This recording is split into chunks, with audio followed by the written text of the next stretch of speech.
Our guest today is Seth Hines, European Export Manager for Robert Mondavi Winery in Napa Valley, California. Welcome to Zurich, Seth. Thanks for having me, Rebecca. Seth, what was the last wine you've tasted? Seth, what was the last wine you tasted? Actually, last night at dinner I had a Swiss wine. It was an Eric Meyer Pinot Noir. It was very good. And was it a wine you have tried before? That's the first time I've had that wine. Okay. And a wine from a fellow winery in Napa Valley? Which ones do you like there?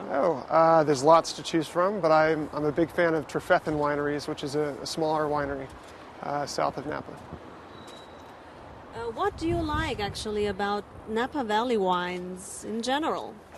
I think they're great wines. Napa Valley is a very unique region in California where we can grow a big variety of different types of wines. It's actually quite a small valley. It's very famous. A lot of people think all California wines are from the Napa Valley, but it's actually just a few, so they're quite special. Okay. Now, Robert Mondavi, the founder of Robert Mondavi Winery, has been in the business since 1966. He established winemaking after Prohibition in California and was a rising star in the industry. He is probably the best-known person in the American wine industry, next to Robert Parker. What makes Robert Mondavi so successful?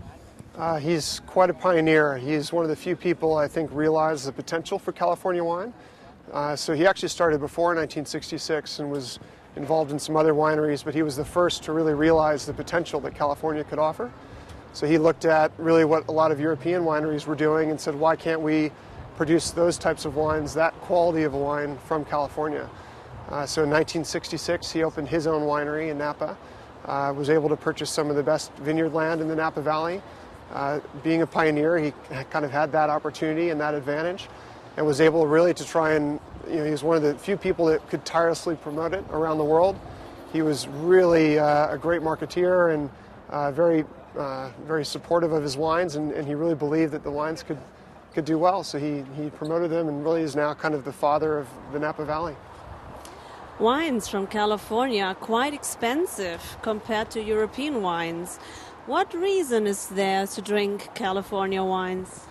That's a good question. I wouldn't say they're too expensive. I would say that we probably don't make entry-level wines. We start out at really what we call the premium price point. At Robert Mondavi, we don't really want to produce an entry-level wine. We want to produce what we think is a wine that competes with the other finest wines at that price point. So we start at the Woodbridge Winery, which is about €5, €6 a bottle, and then we go up from there all the way up to €100 per bottle. Well, looking at the Mondavi price list, the most expensive wine is the Cabernet Sauvignon Reserve to Calon, costing $135. This is 150 Swiss francs. The average price of a Mondavi wine is around $50. Mm-hmm. Even with the dollar being now quite low, why should a wine lover spend the money on Mondavi wines? I think if a wine lover truly loves wine and they want to experience all that the world can offer for wine, they might want to try some of these wines. As I said, I think we start at the entry level. We start at €5-6 a bottle, and then we do go all the way up to 150 Swiss francs per bottle. And those wines are very special. So those are the finest wines that we make from the best lots of our vineyard, using very traditional French winemaking techniques. I think what we say is those wines stand in the company of the great wines of the world. So we really would encourage someone to try that against an Ornellaia or a Frescobaldi or a Rothschild, and you'll see that wine actually ages and stands up with those types of wines. I think they'd enjoy it. So that sounds really good to me. So yeah. How would you describe the uniqueness of Mondavi wines then? What makes them different to other Napa Valley wineries? Okay. As I think I mentioned, we were lucky enough, Robert was lucky enough to really find the best vineyard land that Napa had to offer. He bought his winery and placed it right in Oakville, which is the center of sort of the Cabernet Sauvignon producing region of Napa. We're surrounded today by some of the best cult wineries, some very famous wineries like Opus One, Harlan Estates, Screaming Eagle, a lot of these really famous Cabernet Sauvignon vineyards. And we also have some of the oldest Sauvignon Blanc vineyards in the world, in the New World, We have a vineyard dating back to 1945 for Sauvignon Blanc. So we just have some really unique vineyards, which is really where I think wine starts. So great property, great vineyards, great wines. And very close to a European idea of winemaking. Now, as an export manager for Europe, do you find it difficult to sell California wines in Europe? Is it easier to sell Mondavi wines on the Asian market? It's not. I mean, the Swiss market is actually is our best market in Europe. It's one of the few markets where I think people are open to trying luxury wines. They know wine. They're wine lovers. So the Swiss market is very important to us. But the answer to the question is really it varies by country. So in Germany, it's a completely different market, even though it's so close. What wines do you sell in Germany then? The same wines, just not as many.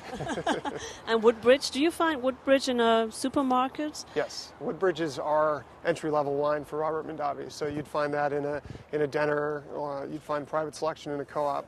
Those wines are available in supermarkets. But then really when you start to get to the Napa Valley and the To Kalon Reserve wines, those are more fine wine shops.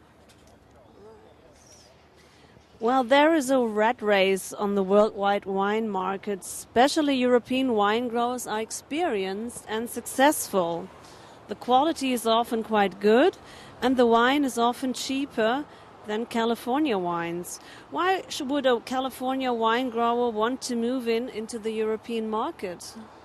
I would question whether or not they're cheaper. I think that our wines stand up to a similar wine of the same quality. I think if you try our wines, and I'd even recommend it, buy a bottle of Woodbridge and try that against a French wine or a German wine. Buy a bottle of Mondavi Reserve and try that against an Ornellaia or a Rothschild. I think that you'll find that our wines do stand up to those levels. So I wouldn't say they're really more expensive, to be honest. Looking at the production rate of an average California winery, many produce much more wine than compared to the average Swiss or German winery. Here in Europe, many wineries are family-owned since generations and produce small lots. In California, wine production seems to be more based on financial power, on the fancy idea to simply make wine just for fun. Most wineries in Napa Valley are owned by former pilots, newspaper tycoons, or directors, as Francis Ford Coppola, who has a winery in Napa Valley too. Is this a prejudice or a fact? I think it's a fact that there are certainly very famous people that own wineries. I think it's a beautiful business to be in. I'd also say that it's unfair to compare it to the European market and say it's completely different. I mean, there's wine co-ops like Pro Vin Valais that make quite a large amount of wine. So I think that it's a business. Wine people are in it to make money as well as great wine and do something that they love. But Robert Mondavi, started this business himself at the age of 56 and still involved in the business. Margaret Mondavi comes to the office and helps us with our cultural affairs. The family's still very involved, and we're happy to try and continue on with Robert's tradition and make great wines. Well, and I guess you do make great wines there in Thank you. We try. I'll just repeat this. We'll cut this out, okay? So, well, I guess that's quite true. Robert Mondavi has a very good name, and he is worldwide famous. And also, as far as I know, he has a winery with Rothschild, the Opus One, yes, in Napa Valley. Can you tell us a little bit more about Opus One? Why was it found, actually? I think the Rothschilds saw a good opportunity. They saw really what Robert saw, which was that Napa Valley could produce wines that stood in the company of those great wines of the world. And together, two great forces in wine were able to partner and create this amazing property. So Opus One is actually right across the street from the Robert Mondavi winery, and have a lot of the same principles. And they focus really only on one wine. They make one reserve Cabernet, so they're able to really make that as best as they can. And I think it's a great cooperative. I think it brought a little bit of the French tradition to America, and also hopefully brings a little bit of American tradition to Europe. Yeah, and it seems to be quite a good idea to work together from two different countries coming together to do some wine. Now, do you find differences in wine preferences between American and European customers? Let's say Americans tend to like wines a little bit more sweeter, and Swiss people more the style of Amarone wines. I would say the Swiss consumer is a more traditional wine consumer, so they're avoiding things like white Zinfandel. That's popular in the United Kingdom as well as in the United States, but that's more at the entry level. And I think when you really look at what Robert Mondavi is producing, he's not making white Zinfandel. He's really focusing on really full-bodied, very European-styled Cabernet Sauvignons and wine he calls Fumé Blanc, which is our Sauvignon Blanc. Sauvignon Blanc, as far as I know, barrel aged. Yes, however, exactly. which seems to be quite much more an American idea of wine taste, because Sauvignon Blanc is not really in oak aged in Europe at all. Right. So there are differences. But would you explain to us what a white Zinfandel is, and what is the story about white Zinfandel at all? Well, I mean, it's very true. America is a Coca-Cola nation, and we do, as a people, like sweeter drinks. So I think white Zinfandel was the sort of first wine that Americans could gravitate towards because it was a little bit sweeter. It was a little bit more to their palate. But I think as a consumer gets better with wine, they move up into different wines. They try different varietals, and they'll move in and move up to an authentic Zinfandel or a Cabernet or a Chardonnay, as most consumers do. And do forget about the white Zinfandel after all. Maybe. Some don't. Some don't. True. There are consumers saying that it doesn't much make sense to buy wines from overseas. They argue the quality of wine in Europe is mostly quite good. Also, wine belongs to an ancient European tradition.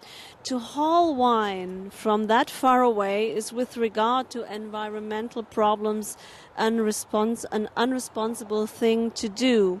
What do you answer these consumers? What do you answer these consumers? Yeah, I don't think it's unresponsible. I think that it's irresponsible if you're drinking a commodity like water. Something that's available in that market. But if you're a true wine lover and you love luxury wines and you want to try California wines, which really do offer something unique, like a barrel-aged Sauvignon Blanc or like our Cab Reserve from one of the finest vineyard blocks, then you need to buy it somehow. So we're happy to bring it over. And also one has to be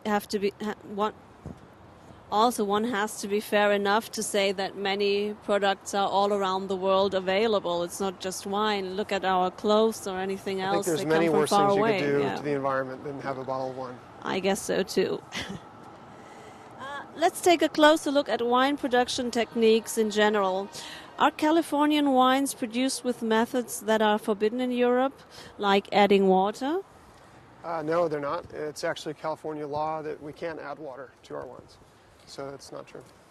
And what about artificial flavors or artificial colorings in California wines? We don't add any of that to our wines either. We, as I said, we really try and use very traditional French European winemaking techniques. So our wines are very natural. We think wine's a natural product, and that's how we treat it when we make it. And also there are California wine laws, which are quite strict and do not allow playing around with this product. It tends to be a quite natural product in general. No, it's very true. I mean, we really see wine as an important part of California, our economy, and something that we produce, and we don't want to endanger that. So we're being very traditional and want to make wines the proper way. Okay, but still, there has always been this air around American products of being artificial. The idea that rather practical considerations instead of natural conditions create the wine. So how would you describe that? Do you say that's true? What do you answer to that idea, which is around?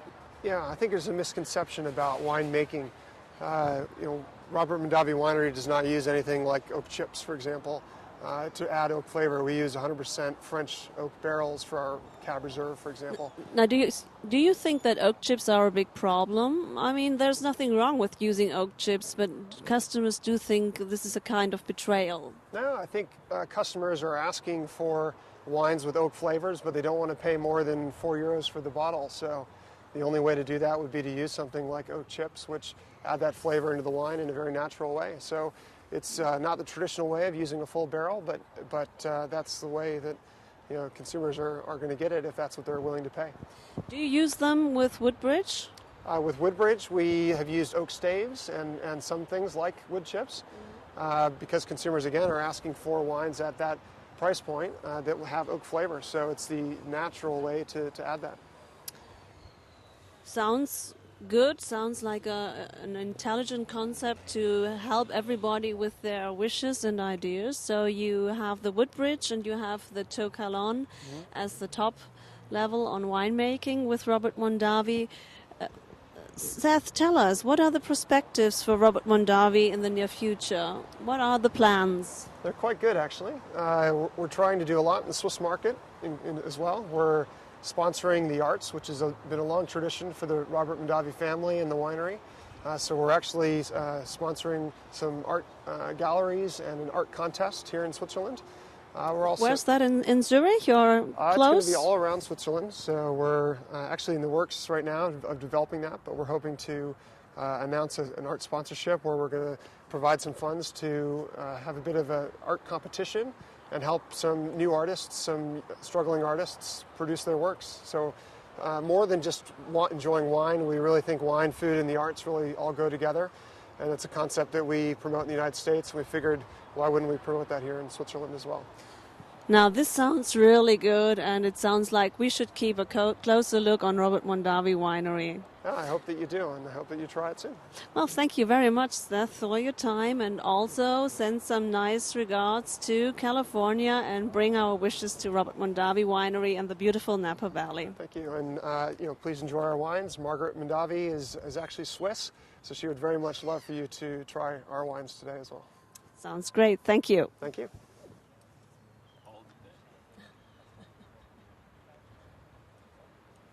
It's getting so cold. Yeah, it's a little chilly.